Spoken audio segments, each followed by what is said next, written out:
मेरे दोस्तों, रगड़ी ले दहिया टाटी के अपार सफलता के बाद अब रगड़ी ले दहिया छानी में ना सॉरी गलती आ गए। हाँ, रगड़ी ले दहिया टाटी में टू।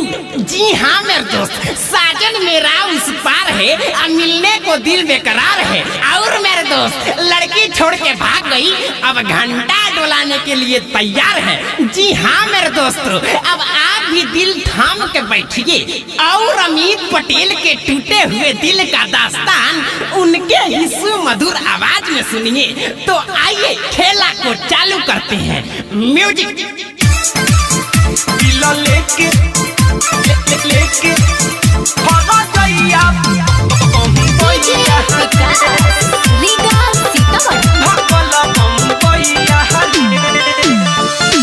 दुख बायो सन का हम बताई, काम न करता बे सुई दवाई। बाबा रामदेव के पलहम लगवा दे।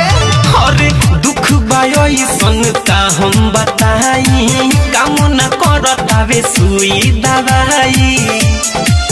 बिया कइले उघात मारी दिलावा पला तो सुना यार बारे बन के कसैया रे। अरे ये प्यास पहिली के जैसा नियो भाग गइल का हो? अरे तो दिल लेके हमार हर जइया भगल बम्बैया रे। दिल लेके हमार हर जइया भगल बम्बैया रे। दिल लेके हर जइया बम्बैया भगल बम्बैया रे। पहले तो धीरे धीरे हमके पटवालस, हमरा के प्यार करे के हो सिखवालस। अरे ठीक होइबो कइलस कि ना रे?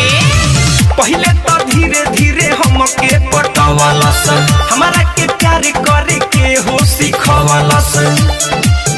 बोली मीठी मीठी बात कइलस ससुरावा, अब कहतिया हमरा के भैया रे। छोटी छोटी बातों पे तू मुंह न खुलाया कर। एगो भागल दूगो भागल तो अब तीसरो पटाया कर। मांग साला ते नहीं, ये हमार का हाल हो गइल बा तोरा थोड़ा बुझाता रे। ह दिल लेके हमार हर जइया भागल बम्बैया रे। दिल लेके हमार हर जइया भागल बम्बैया रे।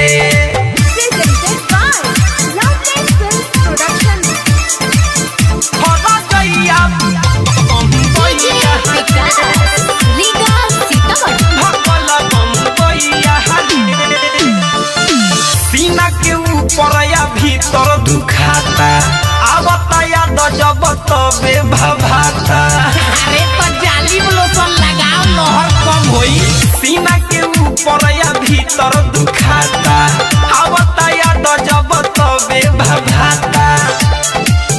छोड़ दिले बिया हाथ अब नई खेसा हाथ, नहीं सुझता बे कवन उपैया रे। अरे मर्दे, जब जादे मुखी धरी तो पूजौल में अखड़ लियो, आ ओहू से ना होई तो पहिल के जैसन जाके टटिए रगड़ लिया।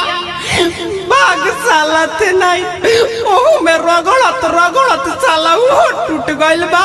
ह दिल लेके हमार हर जइया भागल बम्बैया रे। दिल लेके हमार हर जइया भागल बम्बैया रे।